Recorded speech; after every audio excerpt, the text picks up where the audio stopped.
मुंगलेट बनवलेले आहेत। झटपट नाश्त्यासाठी काय बनवायचं असेल तर तुम्ही अशा पद्धतीने पौष्टिक मुंगलेट सहजपणे बनवू शकता। अगदी नाश्त्यासाठी उत्तम पर्याय आहे। लहान मुलांना तुम्ही असं पौष्टिक मुंगलेट दिलं तर ते अगदी आवडीने खातील। वेगवेगळ्या पालेभाज्या घालून देखील आपण हे मुंगलेट बनवू शकतो। लहान मुलांना टिफिनला देता येईल असा हा झटपट नाश्त्याचा प्रकार आहे। सकाळच्या गडबडीत देखील तुम्ही हा पदार्थ नक्कीच बनवून पहा। खूप कमी कष्टामध्ये आणि कमी वेळेमध्ये झटपट बनवता येणारा हा पदार्थ आहे। कसं बनवायचं हे पाहूयात। तर इथे पहा, 1 वाटी मुगाची डाळ मी भिजत ठेवली होती। 6 तास ही डाळ मी भिजवून घेतलेली आहे। कमीत कमी 3 ते 4 तास आपल्याला मुगाची डाळ भिजवून घ्यायची आहे। पहा, डाळ अगदी छान भिजलेली आहे। अशा पद्धतीने डाळ भिजवून स्वच्छ पाण्याने मी धुवून घेतली आहे आणि वरून 1 कप पाणी मी या डाळीमध्ये ठेवलेले आहे। या पाण्यासोबतच डाळ आपल्याला मिक्सरवरती बारीक करून घ्यायची आहे। मिक्सरच्या मोठ्या जारमध्ये डाळ काढून घ्यायची आहे। आता मिक्सरवरती फिरवून घेऊयात। तर इथे पहा, डाळ अगदी छानपैकी बारीक करून घेतलेली आहे। पहा, अशा पद्धतीची कन्सिस्टन्सी असायला हवी।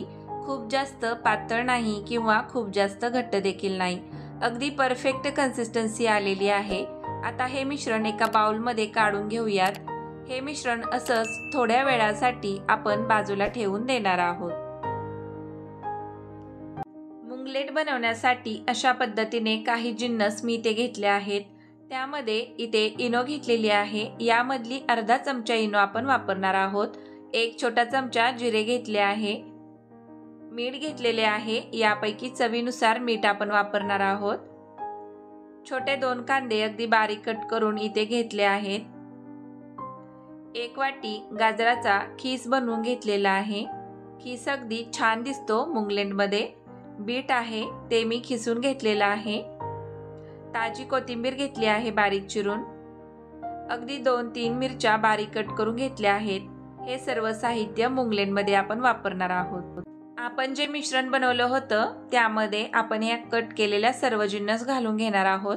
बारीक चिरलेला कांदा, गाजराचा खीस। गाजराचा खीस मुंगलेटमध्ये दिसायला छान दिसतो आणि चवीलाही भारी लागतो। थोडासा तिखटपणा येण्यासाठी मिरचीचे काप, जिरीने मुंगलेटला छान स्वाद येतो, कोथिंबीर आणि वरून चवीनुसार मीठ। किती छान दिसत आहे ना सगळ्या व्हेजिटेबल्स, मस्त एकदम सुंदर दिसतायत। आता या सर्व जिन्नस एकत्र करून घेऊयात। खूप पौष्टिक आहे हे मुंगलेट। मुगाची डाळ आणि गाजर, बीट हे देखील खूप पौष्टिक आहे। खूप कमी वेळ लागतो हे बनवायला। सॉस असेल, दही असेल, चटणी असेल त्यासोबत तुम्ही हे खाऊ शकता। हे पहा, सर्व जिन्नस एकत्र छान झाले आहेत। यामध्ये इनो घालूयात। अर्धा चमचा एवढा इनो यामध्ये मी घातला आहे। व्यवस्थित एकदा मिक्स करून घेऊयात। अशा पद्धतीने बॅटर तयार आहे। मुंगलेट बनवून घेऊयात। इथे मी डोशाचा पॅन वापरला आहे। नॉनस्टिकचा किंवा दुसरा कोणताही पॅन तुम्ही वापरू शकता। तुमच्याकडे डोशाचा पॅन असेल तर तो वापरा, त्याने मुंगलेट खुसखुशीत होतात। तवा चांगला गरम करून घ्यायचा आहे। मीडियम टू हाय फ्लेमवरती आपण मुंगलेट बनवून घेणार आहोत। तव्याला थोडंसं तेल लावून घ्यायचं आहे। खूप जास्त तेलाची गरज नाही, अगदी थोडंसं तेलाने ग्रीस करून घ्यायचं आहे पॅन। तवा छान गरम झाला आहे, तेल देखील लावून घेतलेलं आहे। तर अशा पद्धतीने यावरती चमच्याने बॅटर घालायचं आहे। आपण डोसा कसा बनवतो अगदी त्याच पद्धतीने हे बनवून घ्यायचं आहे। खूप जास्त पातळ किंवा खूप जास्त जाडही बनवायचं नाही। आपण जे बीट खिसून घेतलं होतं ते वरून यामध्ये घालायचं आहे। अशा पद्धतीने तुम्ही मुंगलेटवरती बीट घालून घ्यायचं आहे। तुम्ही जर बॅटरमध्ये खिसलेले बीट घातले तर पूर्ण बॅटरचा रंग बदलतो। तर अशा पद्धतीने हे खीस आपल्याला वरून घालायचं आहे। दिसायलाही छान दिसतं अशा पद्धतीने। दोन्ही साईडने थोडंसं तेल लावून घ्यायचं आहे। तूप देखील तुम्ही लावून घेऊ शकता किंवा बटर। खरपूस भाजून घ्यायचं आहे। मस्त झालेत ना, गरमागरम खाऊन घ्यायचे आहेत, भन्नाट लागतात। प्लेटमध्ये काढून घेऊयात। अशाच पद्धतीने सर्व मुंगलेट बनवून घ्यायचे आहेत।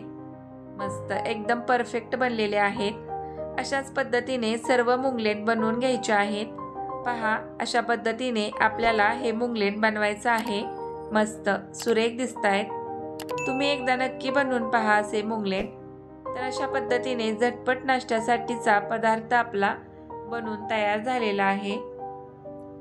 खूप छान दिसतात हे बुंगलेट, पौष्टिक आहेत, बनवायला सोपे आहेत, खूप जास्त कष्ट नाही। अगदी गडबडीच्या वेळेत तुम्ही असा नाश्ता नक्की बनवून पहा। लहान मुलेही खूप आवडीने खातील असा हा नाश्त्याचा प्रकार आहे। तुम्ही या पद्धतीने नक्की बनवून पहा असे झटपट नाश्त्यासाठी पौष्टिक मुंगलेट। अगदी साध्या सोप्या पद्धतीने समजून सांगितले आहे, खूप साऱ्या टिप्स पण दिल्या आहेत। मी बनवलेली रेसिपी तुम्हाला कशी वाटली हे मला कमेंट करून सांगा। रेसिपी आवडली असेल तर व्हिडिओला लाईक करा, शेअर करा आणि सर्वात महत्त्वाचं DK स्टाईल किचनला सबस्क्राईब करा। पुन्हा भेटूया अशाच मस्त रेसिपीसोबत। धन्यवाद।